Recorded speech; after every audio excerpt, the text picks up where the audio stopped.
आत्मीय भाइयों और बहनों, आपको पुस्तक हमारी भावी पीढ़ी और उसका नवनिर्माण पृष्ठ 2.26 से पढ़कर सुनाते हैं। विषय वही है, बच्चों को शिक्षा ही नहीं दीक्षा भी दी जाए।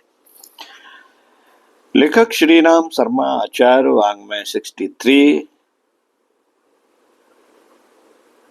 आइए सुनते हैं। संसार में निर्बल और प्रभावहीन रहकर जीने में कोई मजा नहीं। निर्बल और प्रभावहीन रहकर जीने में कोई मजा नहीं। जो निर्बल अथवा प्रभावहीन होता है उसे कोई पूछता नहीं। सभी उसे अपना शिकार बनाने की कोशिश किया करते हैं। जीवन में निर्बल होने का अर्थ है संसार के कुटिल तथा स्वार्थी लोगों का भोजन बन जाना। निर्बलता और प्रभावहीनता का कारण है अज्ञान, अज्ञान का कारण है अशिक्षा और संसार की गतिविधियों से दूर रहना।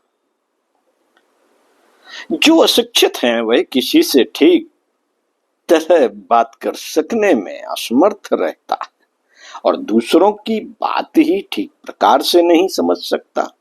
अध्ययन द्वारा महापुरुषों के विचारों तथा अनुभवों का लाभ नहीं उठा सकता। इसलिए ज्ञान प्राप्त करने के लिए शिक्षा बहुत आवश्यक है।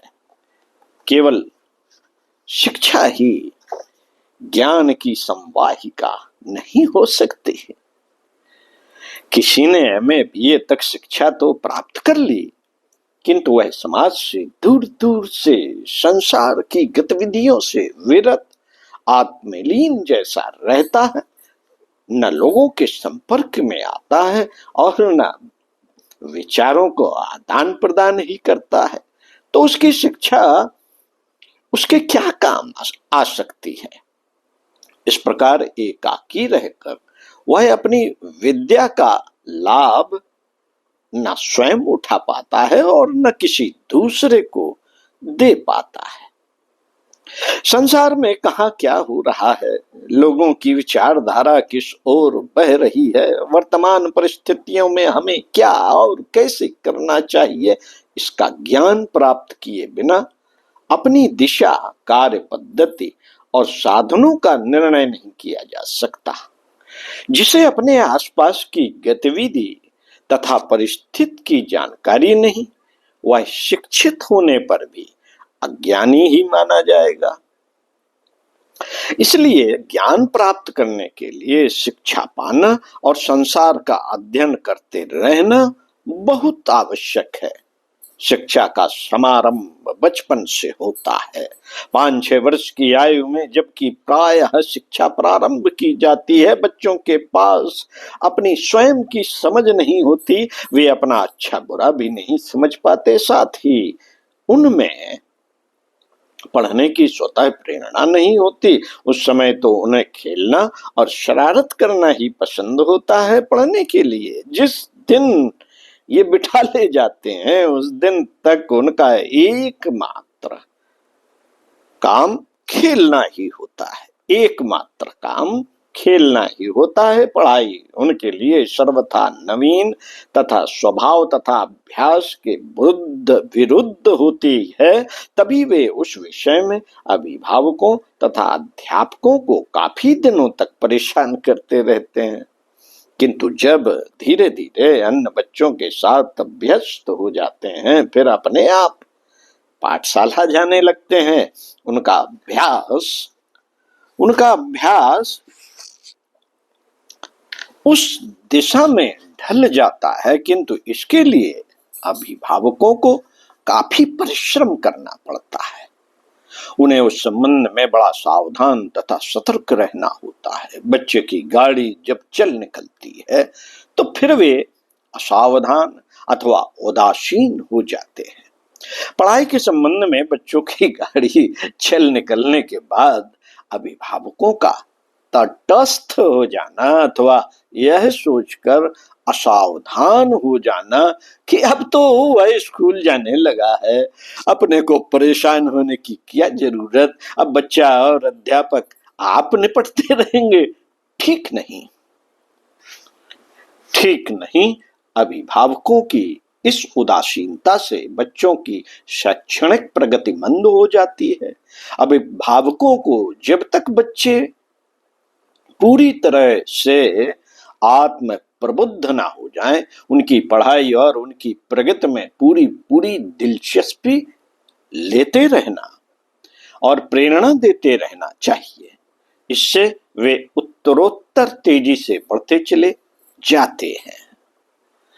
अभिभावकों को चाहिए कि वे नित्य प्रति सायंकाल घंटा आधा घंटा बच्चों की पढ़ाई लिखाई देखने के लिए बैठा करें।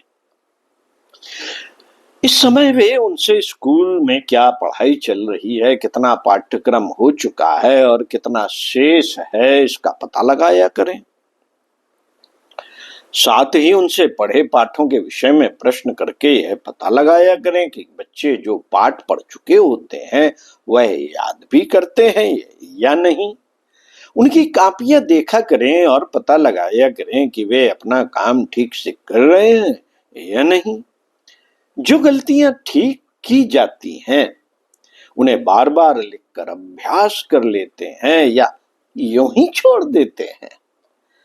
इस देखा भाली के अतिरिक्त अभिभावकों को चाहिए कि वे उस समय बच्चों से पढ़ाई के विषय में इस प्रकार बातचीत किया करें जिससे वे शिक्षा की गरिमा अनुभव करें और प्रेरणा पाएं। इसी समय बच्चों को स्वयं भी कुछ न कुछ पढ़ना चाहिए और कभी कभी उनकी परीक्षा लेकर यह पता भी करना चाहिए कि वे किस गति से प्रगति कर रहे हैं। इस प्रकार बच्चों की पढ़ाई में स्वयं भाग लेकर उनकी अभिरुचि बढ़ाते रहना चाहिए। जो अभिभावक बच्चों की पढ़ाई में स्वयं रुचि नहीं लेते, उनके बच्चे प्रायः पढ़ने लिखने में कम ही रुचिवान हो पाते हैं। बच्चों की शिक्षा के लिए केवल मात्र अध्यापकों पर ही निर्भर नहीं रहना चाहिए। अध्यापकों के लिए कोई एक ही विद्यार्थी तो नहीं होता, उन्हें तो 50 विद्यार्थियों के साथ माथापच्ची करनी पड़ती है। 50 जगह बटा हुआ उनका ध्यान तथा समय बच्चों को अधिक लाभ नहीं पहुंचा पाता। इसलिए अभिभावकों को बच्चों को स्वयं भी थोड़ा समय देकर उस कमी को पूरी करते रहना चाहिए। यह तो रही पुस्तकीय शिक्षा की बात। इसके अतिरिक्त एक शिक्षा और भी है जिसे अनुभवी अथवा यथार्थ शिक्षा कहा जा सकता है। वह यह है कि बच्चों को संसार का यथार्थ अथवा व्यवहारिक ज्ञान कराया जाए। इसके 2 तरीके हैं। एक यह कि बच्चों को अपने साथ बाजार, सभा, सोसाइटी तथा मेलों, उत्सवों में ले जाना चाहिए। ऐसे अवसरों पर अभिभावक बाजार की चीजों, उनके भावों तथा उपयोग के विषय में बतलावे और दिखलावे कि लोग एक दूसरे से किस प्रकार बरतते तथा व्यवहार करते हैं, यह भी उन्हें बतलाना तथा समझाना चाहिए।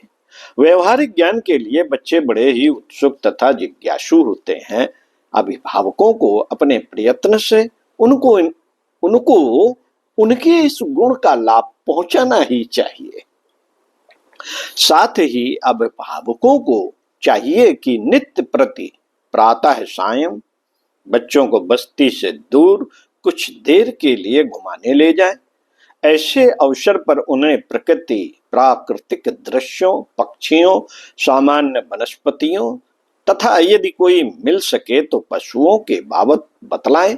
साथ ही सूर्य, चंद्र, ग्रह, नक्षत्र तथा एकांत, शून्य आदि के आधार पर आध्यात्मिक जिज्ञासा भी जगाते चलना चाहिए।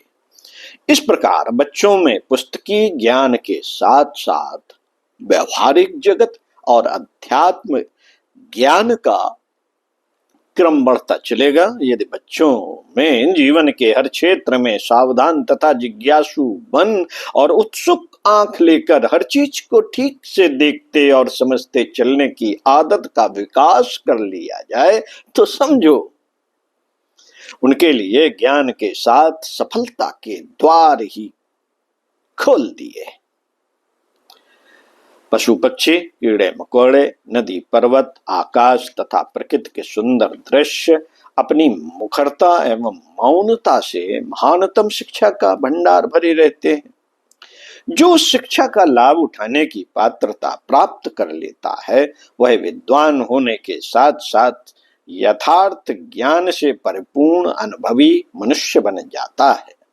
उसका प्रभाव बढ़ जाता है, उसकी मनोशक्ति का विकास हो जाता है, उसकी आत्मा प्रकाशित हो उठती है और वह सफलता के सोपानों पर कदम रखता हुआ दिन दिन आगे बढ़ता चला जाता है। साथियों, हार्वर्ड विश्वविद्यालय के महान जीव शास्त्री प्रोफेसर श्री एगाजिस के पास जब कोई नया छात्र आता तब वे उसे एक मछली देते और कहा करते थे कि आधे या 1 घंटे तक इसे अच्छी तरह देखो। जब छात्र मछली देखकर वापस आता तो वे उससे उसके विषय में पूछते और कहते कि तुमने अभी मछली को ऊपरी तथा सरसरी नजर से देखा है, इसे गहरी नजर से गहराई तक देखकर आओ।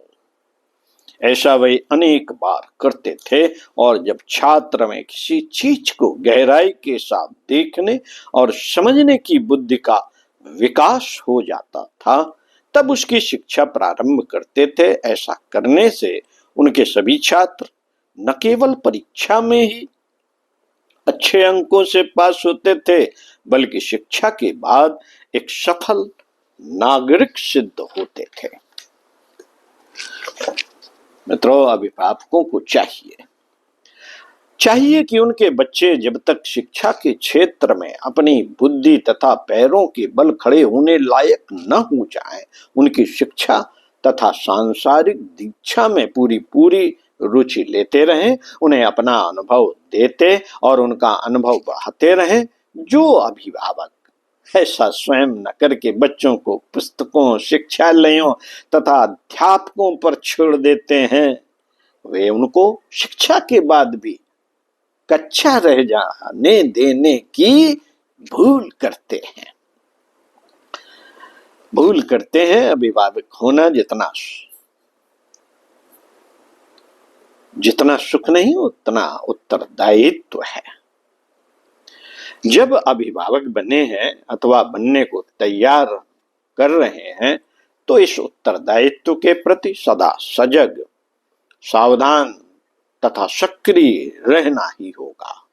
निश्चय ही वे अभिभावक खेत किए जाने के पात्र हैं जो बच्चों के प्रति अपना यह उत्तरदायित्व निर्वाह नहीं करते बल्कि इसके विपरीत आचरण किया करते हैं। बच्चे की पढ़ाई लिखाई में रुचि लेना तो दूर, उल्टे उनका हर्ज ही किया करते हैं।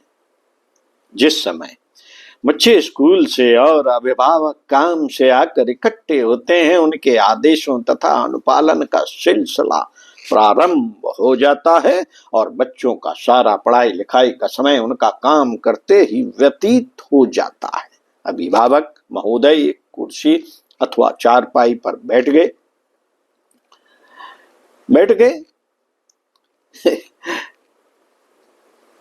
और लगे पानी पान तथा खान पान यथा स्थान, और कहीं यदि वे बैठक में दोस्तों के साथ शतरंज, ताश या चाशर जमाए बैठे हैं तब तो बच्चे न केवल बाप ही बल्कि मुंह बोले चाचा ताऊ के भी अर्दली बन